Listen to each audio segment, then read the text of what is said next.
Hola, ¿cómo están? Buenas tardes.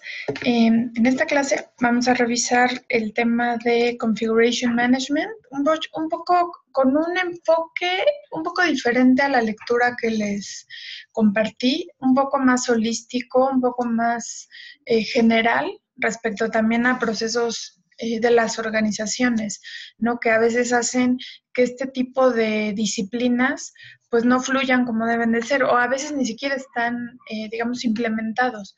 Entonces, sí, a veces es triste. De hecho, me estaba acordando hace unos momentos de todos los malos momentos que pasé por precisamente no llevar un control adecuado de todo el tema de la configuración de los componentes, ¿no? Que se construyen en el software. Entonces, bueno, les voy a compartir mi experiencia, pero también digamos, herramientas que les pueden apoyar a hacer una mejor gestión de la configuración en sus organizaciones. Entonces, el tema es Software Configuration Management. Entonces, ¿qué es el Software Configuration Management? Bueno, es una disciplina enfocada a organizar, controlar, gestionar el desarrollo y evolución de los sistemas de software. En este sentido, ¿qué es lo que gestiona? O sea, busca, por ejemplo, garantizar que las versiones de los componentes sean las adecuadas al momento en que pues, esto se pasa nuevamente a un ambiente pues ya productivo. Y número dos, tener estabilidad y certeza también de que las cosas van a funcionar, porque qué triste la verdad que lleguemos o permitamos nosotros también como ingenieros de software que las cosas lleguen hasta un punto como el de la caricatura, ¿no? Donde dice, bueno, estos ya se quieren suicidar, ¿no? Porque dice, oye, pues la próxima vez uso control de versiones, ¿no? Pues sí, uso control de versiones, pero pues al final las consecuencias tanto las pagamos nosotros como profesionales de software como las paga el cliente, porque al final si le entregamos algo mal al cliente o si alguien está en operación y por alguna razón no funcionan las cosas, pues digamos ahí se pagan las consecuencias, ¿no? O se ven las repercusiones de no llevar un proceso adecuado. Entonces el objetivo de esto es maximizar la productividad, ¿no? Y minimizar los errores, ¿no? Según Babish, que fue precisamente la lectura que les compartí.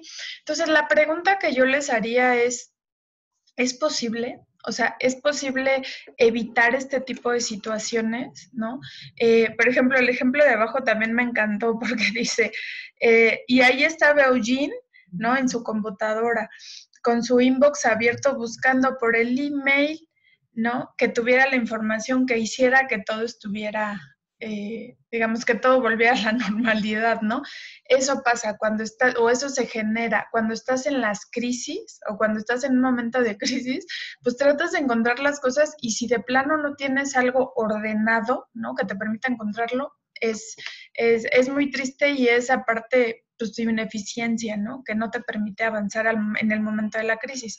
Entonces, les voy a platicar de una situación que yo viví, ¿no? Era una empresa del sector bancario, ¿no? Manejaban un modelo B de desarrollo de software. Para los que no conozcan bien el modelo B, está allá abajito, ¿no? Entonces, el modelo B básicamente pues, es el mismo, es parecido al modelo de cascada, solo que digamos que a partir de la codificación, ¿no? Que sería esta parte de acá, empieza a subir y entonces relaciona las actividades que tú hiciste del lado izquierdo con la del derecho. Entonces, si tú hiciste requerimientos, después esos requerimientos los vas a validar en las pruebas de aceptación, etcétera, etcétera. Entonces va como que paralelizando, ¿no?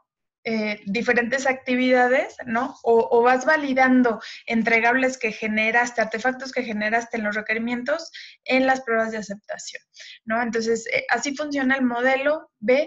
En este modelo se manejaban dos equipos, uno que era de desarrollo y otro que era de mantenimiento. Completamente, bueno, estaban separados, ¿no? Y los problemas que tenían, pues eran graves.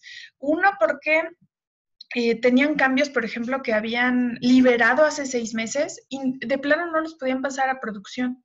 ¿Por qué? Tenían un lío en términos de versionamiento, tenían un lío en términos de dependencias, no se podía saber la dependencia de un componente, tenían, por ejemplo, desconocimiento, me imagino, respecto a, por ejemplo, a qué herramienta tecnológica, ¿no? Les pudiera apoyar, ¿no? A tener ese conocimiento de esos dos mundos, ¿no? De la parte de todo lo que eran los desarrollos que se estaban implementando, así como el área de operaciones. Si ustedes se imaginan, el área de desarrollo pues, son todos los proyectos, ¿no? Que muchos stakeholders piden, ¿no?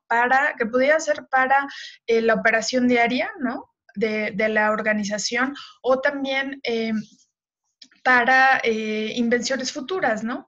Pero digamos, esos desarrollos pueden estar relacionados o unidos a proyectos que ya están en operación. Entonces, ¿qué pasa cuando en operación te están, por ejemplo, reportando bugs, ¿no? Para que resuelvas de una aplicación y por otro lado están haciendo una mejora de ese mismo software. Al momento en que quieres unirlos, ahí vienen las complicaciones cuando no tienes una estrategia adecuada de configuration management. Si se dan cuenta también en la caricatura está muy chistoso aquí, porque te dice, no, pues todo el mundo, sí, estamos listos ya para salir a producción, ¿no? En esta parte de acá. Y acá, cuando se dan cuenta, pues que todo se quemó, no, dicen, no, ¿sabes qué? Pues no salieron las cosas como nosotros pensábamos, ¿no? La verdad que lo pasamos a producción, pero pues, no funcionó. Y entonces después de eso se dan cuenta pues que aquí personas que nada que ver con el proyecto habían firmado, ¿no? El code review de la aplicación, ¿no? Santa Claus y Linus Torvalds, etcétera, etcétera. Para quien no sepa, Linus Torvalds es el creador de Linux. Entonces, o sea, en ese sentido, por eso es muy importante lograr implementar una estrategia de configuration management que permita evitar esto que acá está abajo, que dice inconformidad por parte de los stakeholders. Esto es súper importante porque al final cuando se retrasan las cosas, los que pagan las consecuencias y a veces nos quitan los apoyos para los proyectos precisamente son esos stakeholders. Entonces, bueno, ¿qué es lo que genera la falta de CSM o de Configuration Management? Uno, que no se cumplan en las fechas de entrega. Dos, que no se puedan entregar parches múltiples, o sea, que puedas hacer, oye, pues voy a jalar estos bugs más los cambios que estoy haciendo del lado de mejora del proyecto, ¿no? Mejora del producto a través de un proyecto, ¿no? Que puedas hacer esos parches múltiples, no se pueden hacer. No se sabe qué se entregó en un release, ¿no? Que eso también es triste, o sea, ¿cómo es posible que no sepas qué estás entregando, ¿no? Desarrolladores arreglan el mismo bug, ¿no? Que eso también puede ser. No se sabe qué ha sido probado y no se tiene visibilidad del estatus de trabajo. Entonces, ¿qué involucra el Software Configuration Management? Uno, procesos. Dos, cultura, ¿no? Porque también hay que enseñarle a las personas, ¿sí? A saber cómo trabajar, ¿no? Y qué apertura deben de tener para que los cambios vayan de end-to-end, ¿no? Con calidad, ¿no? Y completitud. Entonces, otra cosa importantísima también es el tema de la tecnología, que vamos a hablar más adelante también del tema de DevOps y cómo la parte de automatización puede apoyar precisamente estos procesos de configuration management. Entonces, ¿cómo podemos ver un proceso tal cual así? Muy sencillo de cómo funcionan en las organizaciones. Cuando tú pones una aplicación digamos, o la liberas para el cliente, normalmente las organizaciones manejan tres tipos de ambientes. Si se dan cuenta, del lado izquierdo aparecen esos ambientes. Manejan un ambiente de desarrollo, manejan un ambiente de pruebas, manejan un ambiente preproductivo, que esos son como los básicos, y el último ambiente al que pasan es producción. Entonces, normalmente los ambientes de desarrollo, cuando tú dices, bueno, ya yo hice mis pruebas unitarias, etcétera, o sea, el desarrollador hace unas pruebas unitarias. Si esas pruebas unitarias pasan, entonces se mueve el código a pruebas y luego ya aquí hay una persona de pruebas que hace esas pruebas y si esas pruebas fueron exitosas, entonces el código se mueve a preproducción para que un usuario, que en este caso, por ejemplo, yo sería un usuario como que haría pruebas en un ambiente de preproducción. ¿Por qué? Porque soy un usuario ya más funcional.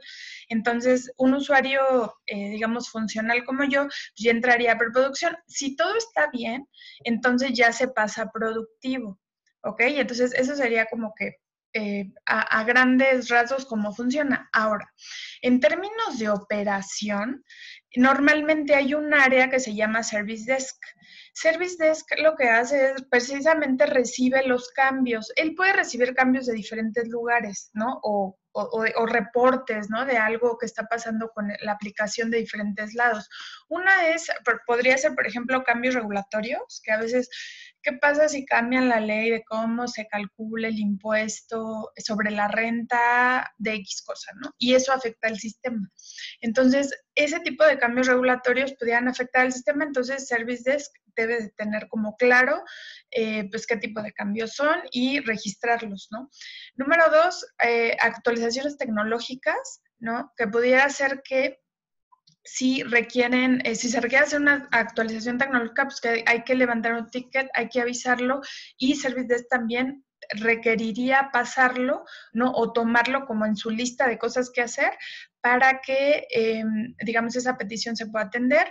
Y número tres, problemas y mejoras, ¿no? Que eso normalmente, si se dan cuenta, lo hacen los operadores los usuarios del sistema. O sea, un usuario del sistema usa el sistema todos los días y se da cuenta que algo no funciona, entonces le habla a Service Desk y entonces Service Desk ya, ahora sí, ya que tiene toda una lista, entonces realmente lo que tendría que hacer, él no puede tomar la decisión y decir, bueno, entonces tomo este y ya lo hago. No, sino tiene que pasar por un consejo de administración que normalmente se llama Change Control Board, en el cual ellos evalúan y de acuerdo, obviamente, puede ser a la complejidad, a los releases que ya están programados, a la importancia también que pueda tener ese cambio de cara al cliente. N cantidad de factores toman la decisión para ver cuáles de ellos se van a priorizar, cuáles ya se aprueban y esos que se aprueban, entonces ahora sí pasan al desarrollador para que pueda hacer su modificación y entonces ya empieza otra vez el ciclo que ya les había comentado. Entonces, en general, este es el proceso general, o sea, de cómo se vería cuando hay un cambio o cuando se requiere hacer una modificación en el sistema. Entonces, ¿cómo nos sirve el Software Configuration Management para que durante todo este proceso pues podamos llevar un control adecuado de todos los componentes y de todos los documentos, artefactos que se van generando durante todo este proceso? Entonces, lo que nos permite el Software Configuration Management es uno, identificar cuáles son componentes simples y cuáles son configuraciones. Y ahorita vamos a ver la diferencia, porque una cosa es pues tener un código en Java, ¿no? Y otra cosa, tener pues un sistema grande. O sea, hay que ver también que esto les comentaba a otros compañeros, es como una matrushka, ¿no? Y así lo tienen que ver. La matrushka más grande pues es el sistema y la matrushka más chiquita pues es el componente más chiquito que vas a tener en tu configuración.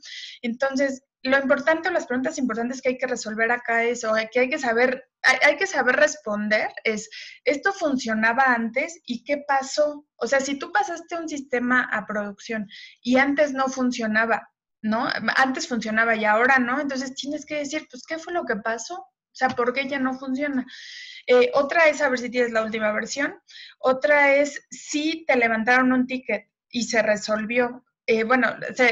El desarrollador o la persona que lo publicó dice, no, pues yo lo probé y todo funcionó, pero el cliente lo ve y no ve el cambio. Entonces tienes que saber si no se pasó el cambio. O sea, no necesariamente quiere decir que el desarrollador no lo resolvió, a lo mejor no se pasó el cambio, o sea, puede haber muchas razones. Entonces, el Software Configuration Management nos permite eso. Número dos, gestión del cambio, ¿no? Entonces, aquí lo que necesitamos saber es el proceso de control de cambios. Ese que les platiqué, ese que vieron gráficamente, que les acabo de explicar, es un proceso, digamos, sencillo de gestión del cambio y funciona bastante bien. Entonces, aquí lo importante es también definir quiénes son los responsables, ¿no? De hacer qué. Porque si ustedes se dan cuenta en el diagrama, pues también hay que ponerle nombre a cada persona, que ellos tengan 100% claro, pues, cuál es su rol, ¿no? Para que puedan ejecutar todas esas labores de manera sencilla, ¿no? Y otra cosa es si ese cambio se ha hecho antes, ¿no? Porque también eso es común, o a veces estamos arreglando y duplicando tareas por no tener ese conocimiento claro de qué se pide, qué se está resolviendo, y como a veces todo pasa tan rápido, entonces es muy fácil que se pierda el control. Entonces, normalmente también para lo que nos sirve el Configuration Management es para compilar y preprocesar software. Y con esto quiero decir, si tú estás compilando y esas versiones, pues necesitas guardarlas de tal forma en que si tú quieres regresar a una versión anterior, porque la que estás deployando en este momento o instalando en este momento no funcionó, entonces tú necesitas llevar también ese control tanto de preprocesamiento como de compilación. Otro tema también importante es la actualización concurrente, que eso ustedes ya lo dominan, porque es el uso de GitHub, etcétera, etcétera, u otros mecanismos de control de versiones que ahorita también vamos a ver más adelante. Ahora, ¿cómo funciona de manera muy general el Software Configuration Management? Hay un repositorio global, ¿no? Y normalmente lo que hacemos, ustedes tienen su ambiente local, copian, ¿no? Del repositorio, el ambiente local, el componente que van a modificar o código que van a modificar, y entonces aquí le agregan ustedes cosas y luego lo suben, ¿no? Al repositorio local, lo cual, pues, es bastante sencillo. Si se dan cuenta, esto normalmente, aquí dice, el principio es que los componentes son inmutables. ¿En qué sentido? En mi repositorio global, todo es inmutable, prácticamente. Todo es inmutable, o sea, donde yo voy a poder cambiar es en el local, siempre, siempre. Y si yo quiero cambiar algo en el repositorio, que en realidad no se puede cambiar, sino lo que haría sería subir otra versión. Entonces, ahorita vamos a ver también el concepto de baseline, ¿no? Pero la idea es que tu repositorio global normalmente es inmutable y los cambios que tú hagas los haces en tu ambiente local. Entonces, ¿cuáles son los conceptos generales que se manejan en el Configuration Management? Datos compartidos, doble mantenimiento, que eso quiere decir que dos personas estén haciendo el mantenimiento sobre el mismo componente y sea posible, y también actualización simultánea de los componentes. Entonces, cuando yo hago una modificación, por ejemplo, pues aquí está el ejemplo, yo también debo de poder ver la historia, ¿no? Algo muy importante y también que maneja Babish en su libro es que una onza de derivación corresponde a una libra de análisis. Y con esto de verdad quiero hacer hincapié en términos de que le demos la importancia a los cambios que se requiere. O sea, si tú estás haciendo un cambio, tú debes de saber cuál es la implicación técnica y de dependencia hacia otros componentes que ese cambio te va a generar. Entonces, por eso habla Babish acerca del análisis, porque si tú no realizas un análisis correcto, esto va a salir mal, porque no vas a saber exactamente cuáles son todas esas dependencias que tienen y entonces algo va a fallar. Entonces, tomen eso en cuenta porque al momento en que estés haciendo, digamos, el release o la instalación a producción, pues eso te puede causar conflictos. Entonces, esta es, por ejemplo, una versión, los conceptos básicos son grupos de versiones, ¿no? Que serían representadas aquí por estos círculos. Y esto es la base de datos de los proyectos que tienes. Si te das cuenta, tú puedes tener varias versiones de esos componentes y de esos grupos en esta base de datos de proyectos. Y en este sentido me refiero a lo siguiente.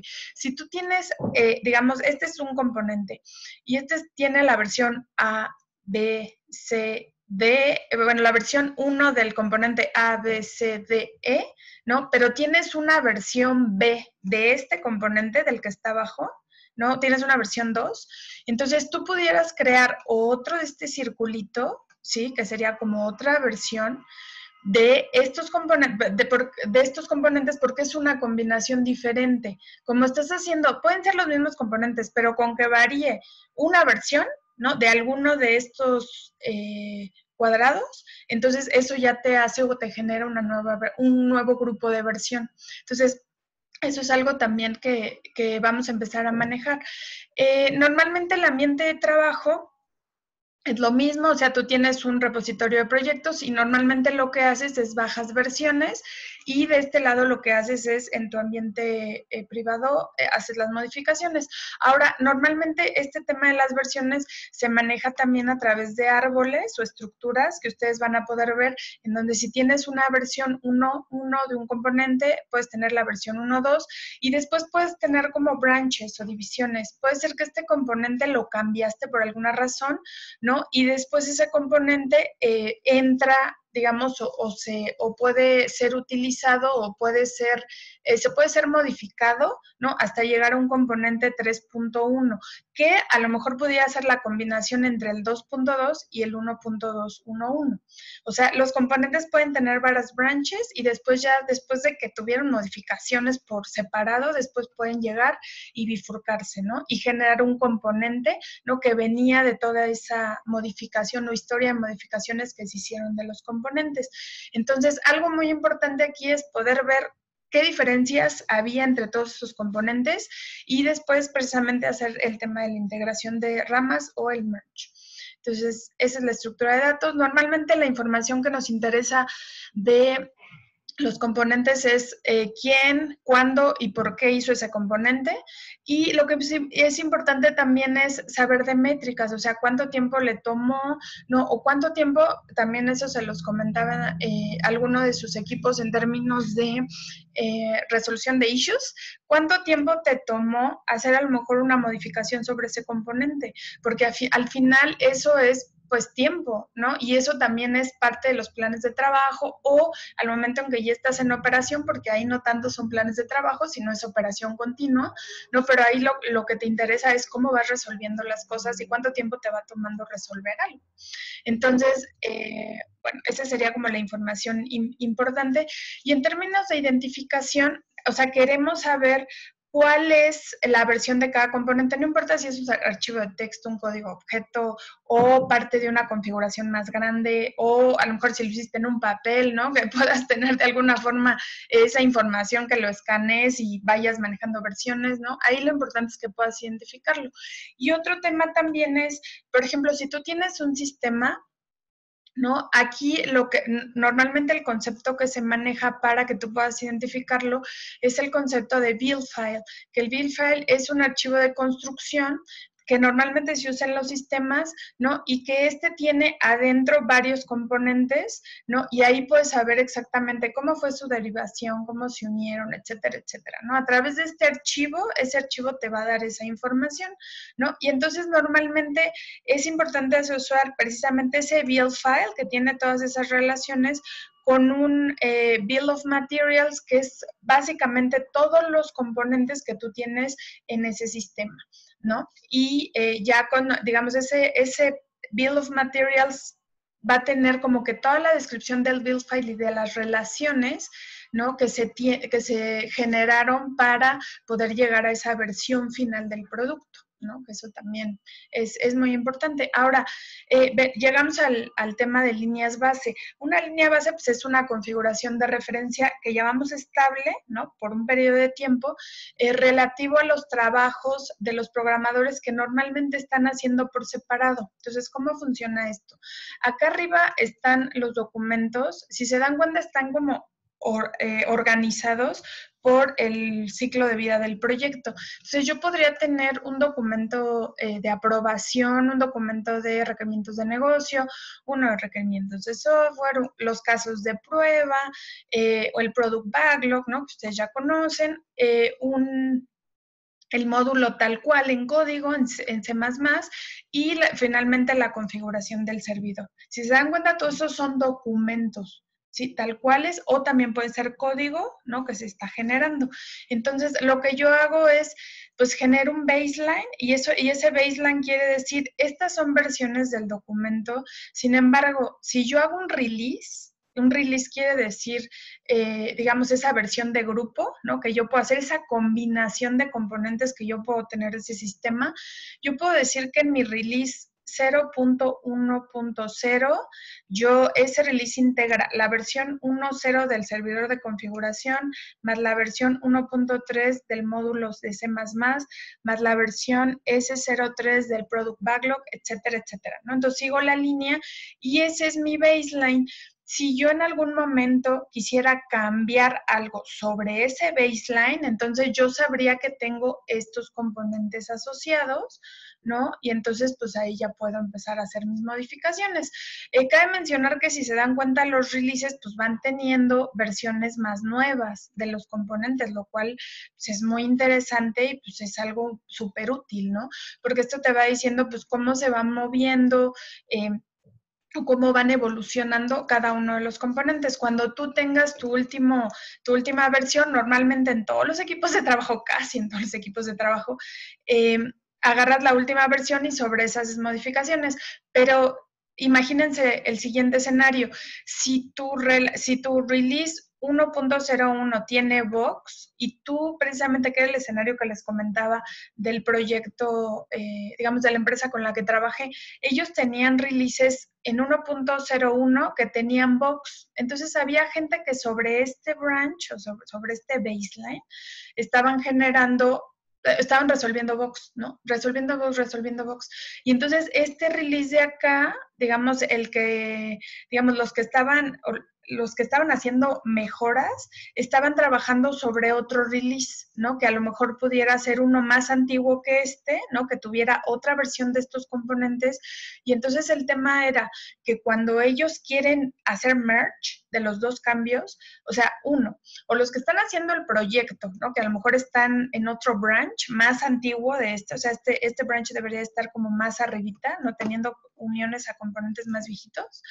Ese branch, por ejemplo, debería de resolver los issues también que resolvieron el branch, las personas que están resolviendo issues en producción.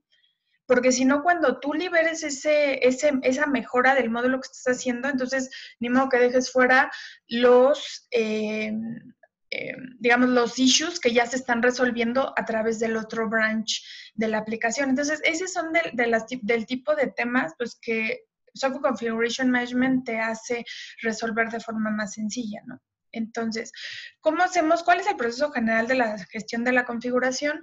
Uno es la identificación, que sería la selección, manejo y de los artefactos que serán parte precisamente de la creación del producto, ¿no? O sea, si tú vas a generar precisamente este gran producto y tú vas a meter todos los componentes que tienes a gestión de la configuración, pues está bien, pero es importante definir cuáles van a ser. Número dos, llevar el control de cambios, ¿no? De la configuración del producto, hacer un monitoreo y estatus y hacer auditoría, ¿no? Vamos a ver cada uno a detalle. Entonces, en cuanto a la identificación, lo que definimos es cuáles son la selección, designación y descripción de los elementos de la configuración. Su objetivo es capturar, preservar y hacer disponibles todas las cosas importantes del proyecto. Normalmente, las identificaciones son únicas. Entonces, si yo tengo esto los términos básicos son los configuration items, ¿no? Que son cosas únicas o artefactos únicos los cuales se van a empezar a versionar. Entonces, si tú tienes, por ejemplo, acá un configuration item hay varios tipos, puede haber varios tipos de configuration item, ¿no? Que pudieran ser atómicos, configuraciones o ya productos construidos. Si se dan cuenta, pues es dependiendo de el tipo de componente, pues ahí vamos viendo, ¿no? En dónde lo categorizamos. Y entonces, lo que vamos haciendo es precisamente, pues tenemos muy bonito aquí nuestro configuration item, tenemos uno que es room y estos son los curly, ¿no? Estos son de tipo curly y este es room. Entonces, este es mi configuration item, ¿no? Y lo que yo voy haciendo es pues documentándolo. Imagínense ustedes que se perdiera la relación porque en este caso pues tienen relación los configuration items, se pierde la relación entre el configuration item que soportaba estos dos, pues se vuelve un lío, ¿no? Se vuelve un lío, pero pasa en las organizaciones, pasa. O sea que nosotros no sabemos las dependencias que tienen esos configuration items y entonces cuando los quitas, pues todo truena, ¿no? Y cuando pasa a producción, pues nada funciona. Entonces, esa relación de configuration items es fundamental. Ahora, ¿cómo hago la identificación de los configuration items? No, normalmente lo importante de esto es uno, mantenerlos seguros, dos, poder compartirlos con otros, o sea, que los puedan ver, y tres, pues versionarlos, ¿no?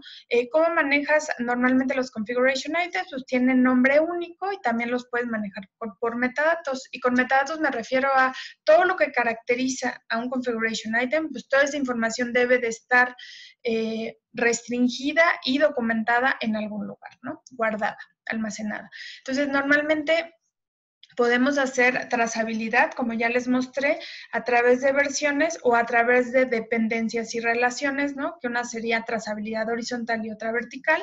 Y lo que les comentaba del Bill of Materials, que sería qué elementos forman parte del producto y cómo se va a ensamblar el producto, ¿no? Una cosa es qué y otra cosa es cuáles son las relaciones. Y finalmente tener la parte de base de datos de todas tus cosas que va a cumplir, digamos, ese producto, ¿no? Y entonces ahí sería la relación entre elementos, información y trazabilidad, ¿no? Y esto debe de tener o estar relacionado con, pues, ciertas entidades que va a tener ciertos atributos y después qué relaciones tienes para que puedas hacer precisamente toda esa trazabilidad. Ahora, si yo voy a hacer, por ejemplo, la parte de registro y reporteo de la configuración, o sea, cómo voy a registrar que algo cambia o no, obviamente de versión. Entonces, esto le permite a las personas, normalmente el registro y el reporteo, obtener información, ¿no? Del documento, pues, perdón, del artefacto que están validando, ¿no? En un momento dado.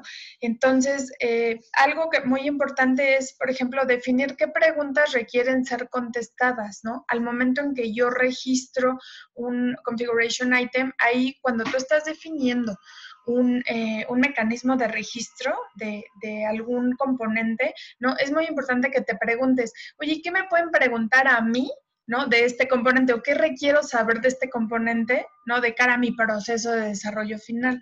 Entonces, esto es, digamos, importante que se considere.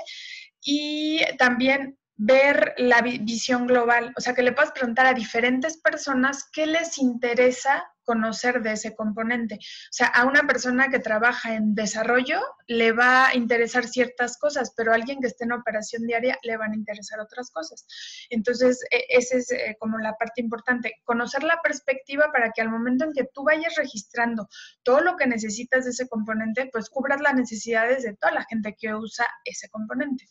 Entonces, las solicitudes de información en este sentido es importante que si tú vas a hacer, por ejemplo, un registro o también un reporte de qué configuración tiene, pues todo el mundo pues vea lo mismo, o sea, que no tengas uno para unos, otro para otros, sino que en general la información se ve igual, ¿no? En cuanto, ok, algo importante es que la información debe ser útil y estar disponible para todo el equipo. Si tú estás haciendo una consulta, ¿no? De todo este tema de la administración de la configuración, es importante que los EIs se vayan validando, visualizando de forma diaria. ¿Por qué? Porque, y más, ahorita lo vamos a ver en tema de DevOps, porque si lo hacemos como digamos, old school, o como se hacía antes, pues digamos que los deploys no eran tan ágiles, pero al día de hoy, y más con la tecnología que existe, pues ya es más fácil que los configuration items cambien más rápido. Entonces, ahorita vamos a ver que esto es fundamental y si ustedes pueden hacer, digamos, que o tienen una herramienta que les permita visualizar eso de manera diaria, pues va a ser lo más sencillo para su equipo de trabajo. Ahora, normalmente las preguntas, las respuestas a preguntas que se buscan son las siguientes. Tenemos la última versión, ya resolví el problema, ¿por qué sigue apareciendo? Acabo de corregir esto, ¿por qué no ha sido compilado o por qué todavía no se resuelve? ¿Cómo se produjo este binario que yo tengo aquí? ¿Este problema ha sido corregido? ¿Quién es el responsable de este cambio? ¿No? Porque también puede ser tema del proceso que estás siguiendo. Este cambio parece obvio, ya ha sido solicitado antes, ¿quién realizó este cambio? ¿Cuándo se realizó? ¿Qué fue cambiado? ¿No? O sea, estas preguntas son, a lo mejor se escuchan básicas, pero si las pueden contestar en su organización, eso quiere decir que están ustedes como del otro lado.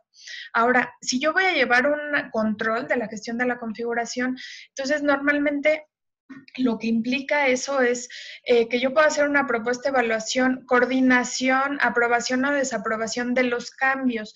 En este caso, pues son los procesos que ya vimos, o sea, que haya una persona que esté validando y revisando que esos cambios se puedan aplicar o no se puedan aplicar. Entonces, ¿cómo se hace esto? A través de controles de cambio, ¿no? En donde podemos reportar problemas, requerimientos, cancelaciones, etcétera.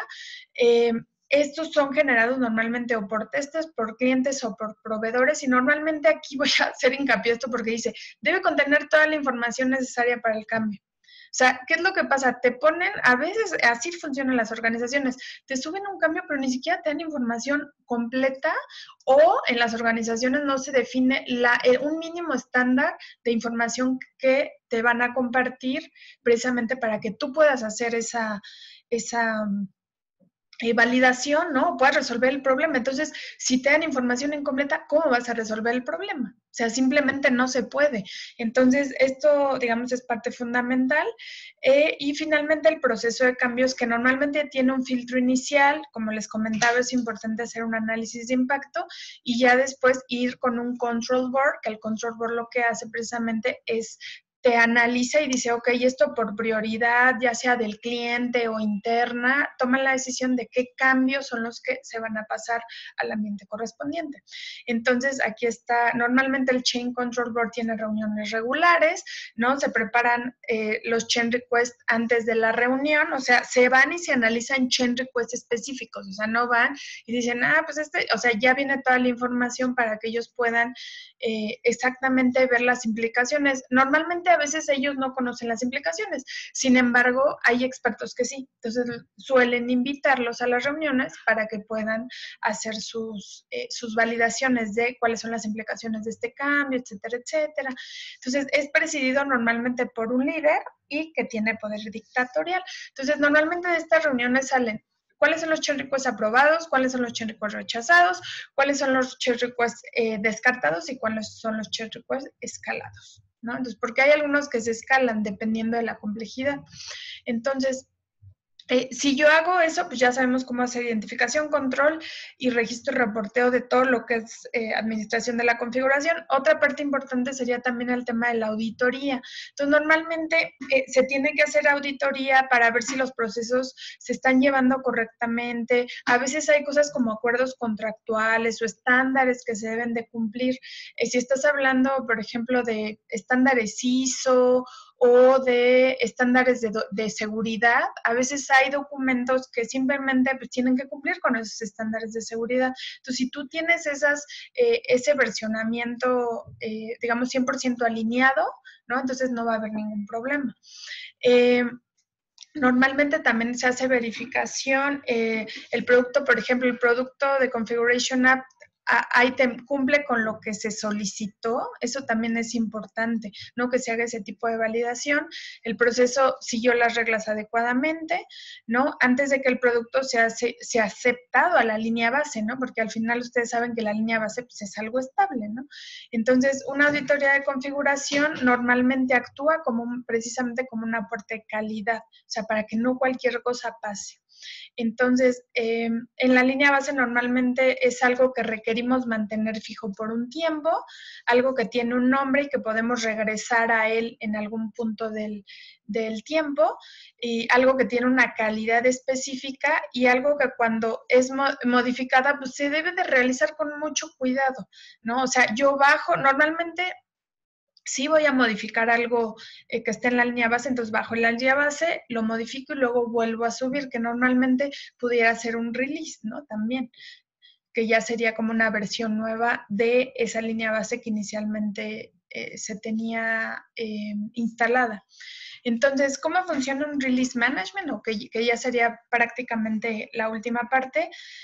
La recreación es importante, ¿no? Que el release management tiene también la visión ya como de hardware, ¿no? Por eso le pongo acá hasta abajo hardware, ¿no? Y ahorita van a ver por qué cuando veamos el tema de DevOps, porque es importante.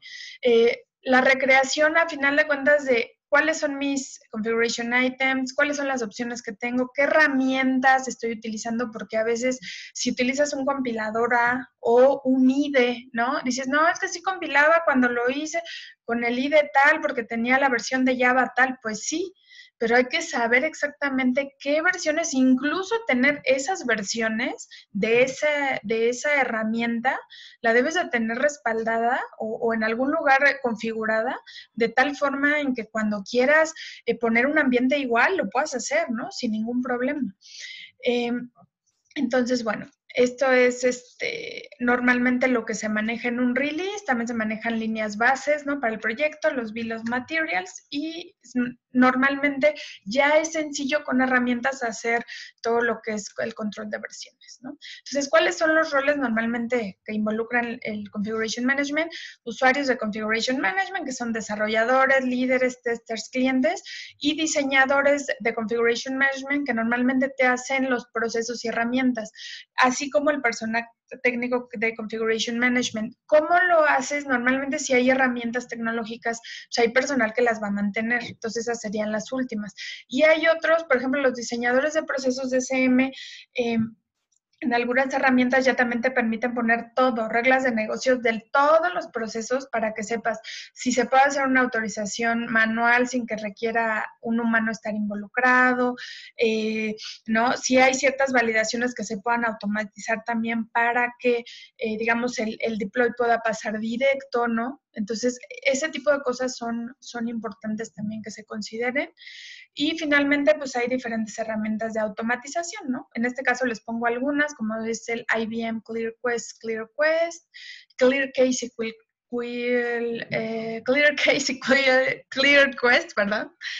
Open source como GitHub y Puppet, que Puppet también es una herramienta muy poderosa, así como precisamente herramientas que te permiten hacer workflows. ¿Cómo está tu sistema? Tú generas tu workflow, entonces ya puedes tú hacer todo ese tipo de configuración y de procesos tal cual, ¿no? Y de forma automatizada. Entonces, los beneficios normalmente son apoyo al debugueo, soporte en la coordinación de los equipos, y aquí lo importante es, se promueve la consistencia, la productividad y la calidad, ¿no? Que eso es lo que todo mundo quiere cuando quiere su software, cuando recibe su software, o sea, que todo funcione como debe de ser.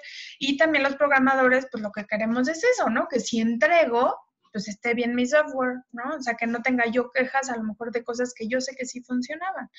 Entonces, digamos, estos son los conceptos como básicos en términos de configuration management. Ahora, les voy a explicar cuál es la diferencia entre, digamos, la vieja escuela en cuanto a Configuration Management y cómo se usa con los nuevos conceptos que se llaman en este momento el nuevo concepto de DevOps. Entonces, ¿cómo funcionaban hace algún tiempo, digamos, el tema de DevOps o todo este tema de mantenimiento de las aplicaciones? Bueno, y le pongo hace algún tiempo y hace no tanto tiempo, ¿no? Así como de Star Wars, ¿no? ¿Por qué? Porque, y lo digo a lo mejor no fue hace tanto porque sigue pasando, hay organizaciones que no tienen DevOps todavía, siguen en el old school. Entonces, ¿cómo es el old school? Normalmente el dev serían como los constructores o los programadores, ¿no? El área de desarrollo. Y el Ops es la gente que lidia con la creación después del nacimiento. Entonces, vean la caricatura, pareciera y no pareciera. Hay una diferencia entre, por ejemplo, los de este lado son los programadores o pueden ser los de operaciones.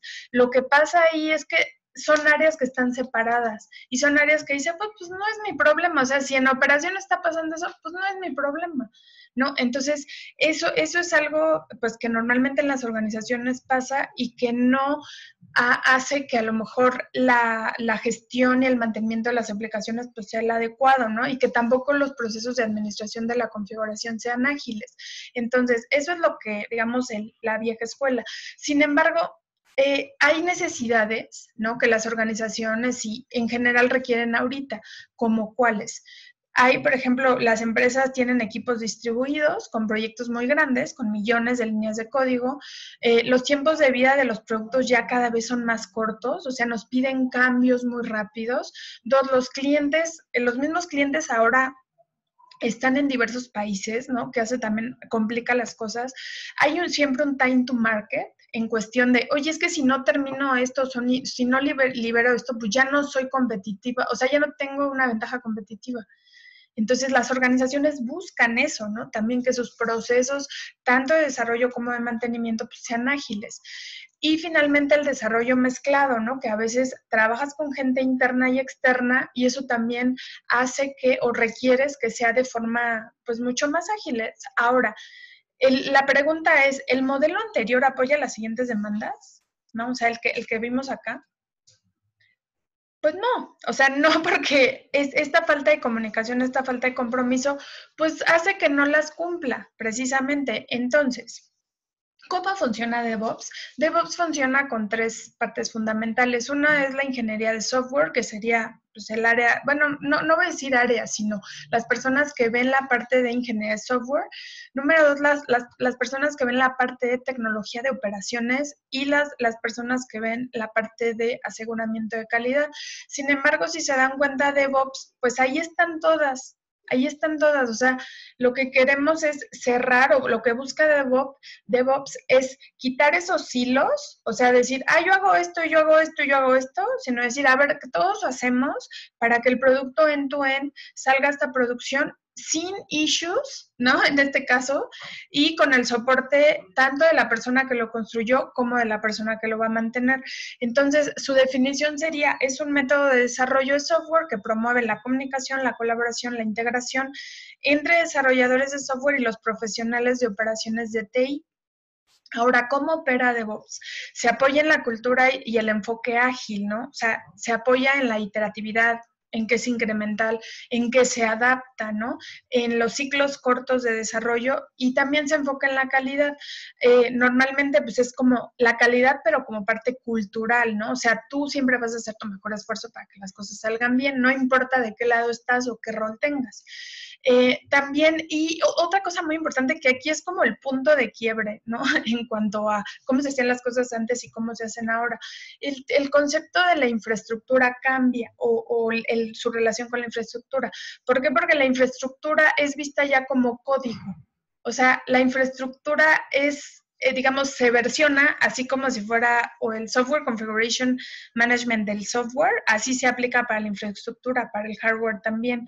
En este caso, la idea es que se integren equipos tanto de Dev como de QA y de operaciones y que existe integración continua a través de métricas específicas y de técnicas de monitoreo. Todo esto apoyado por mejores herramientas que permiten que DevOps pueda operar. Entonces, ¿cómo funciona DevOps? Y se los voy a poner así como que muy gráfico y ya para que terminemos y se lleven una buena idea de qué cosas pueden hacer ustedes con DevOps, porque sí está muy interesante el concepto. Igual, algunas organizaciones puede ser que no estén preparadas, porque yo creo que también se requiere un nivel de madurez para, pues, para llevar DevOps a tu organización, pero lo que sí es una gran oportunidad, eso sí les puedo decir. Es una gran oportunidad si ustedes en su organización, pues digamos que se atreven a usar DevOps, ¿no? Entonces ahí está la demostración. Chef Automate provides a full suite of enterprise capabilities for enabling continuous automation of your infrastructure and applications, and integrates with the open source products Chef, Inspec, and Habitat. It enables multiple teams to work together on systems made up of multiple components and services, and promotes the DevOps principles of cross-team collaboration, cooperation, and transparency. Continuous automation is the practice of increasing deployment velocity by automating every aspect of your application's lifecycle, from infrastructure configuration to code deployments to compliance validation. With Chef Automate, you can approach all these tasks with one unified software suite, allowing you to increase the speed with which you're able to implement change and improve the efficiency with which they're applied, all while ensuring that those changes don't add undue risk to the security of your environments. The Chef Automate UI is an aggregated view of your estate, providing a wealth of information about each individual system you manage. With Chef, You can define the desired state of the nodes you manage via cookbooks, which can be consumed by nodes regularly via the Chef client. The Chef Automate Nodes view provides a fully auditable, searchable, and filterable history of the changes Chef has made, as well as a plethora of auto-generated system profiling information and any configuration parameters that were set along the way. It also provides a summary of the overall health of your estate, as well as a trend graph providing a timeline of all the changes to your nodes and Chef infrastructure. InSpec is a testing framework that you can use to define organizational expectations and report on whether the nodes you manage adhere to them, whether they're specified by regulatory requirements like PCI, HIPAA, or GDPR, or more organization-specific security guidelines. In either case, the Compliance View in Chef Automate provides solutions to get you going quickly, including a library of pre-written InSpec profiles that can be used to get you started evaluating the security of your environments, as well as the capability to upload your own custom profiles either via the provided GUI or Chef Automate's RESTful API. The Chef Automate UI's compliance view can also be used to generate weighted compliance reports, updated every time a node runs the Chef client. This means that as your environments change over time, you never lose sight of whether new configurations will impact your overall compliance. As with the Nodes dashboard, these reports can be filtered by environment, and your InSpec audits can be applied consistently to development as well as production, shifting compliance left to ensure any deviations are caught early. The Chef Automate workflow feature is a pipeline for the continuous delivery of Chef cookbooks, applications, or other code. This approach allows for safe deployment at high velocity, giving your operations and development teams a common platform for developing and testing changes. With Chef Automate Workflow, changes to infrastructure and applications are tracked by a version control system such as Git, then passed through a series of quality gates before being delivered to your production environments. You can use Chef Automate to drive collaboration by enforcing code reviews and automated testing and validation in a single place. It includes a graphical user interface that shows this entire process, including who submitted, approved, and delivered each individual change. Whether you're operating in the cloud, on-premises, or in a hybrid environment, Chef automates how infrastructure is configured, deployed, and managed across your network, no matter its size. Chef includes the Chef Development Kit, or Chef DK, which has all the tools you need for test-driven development, and more.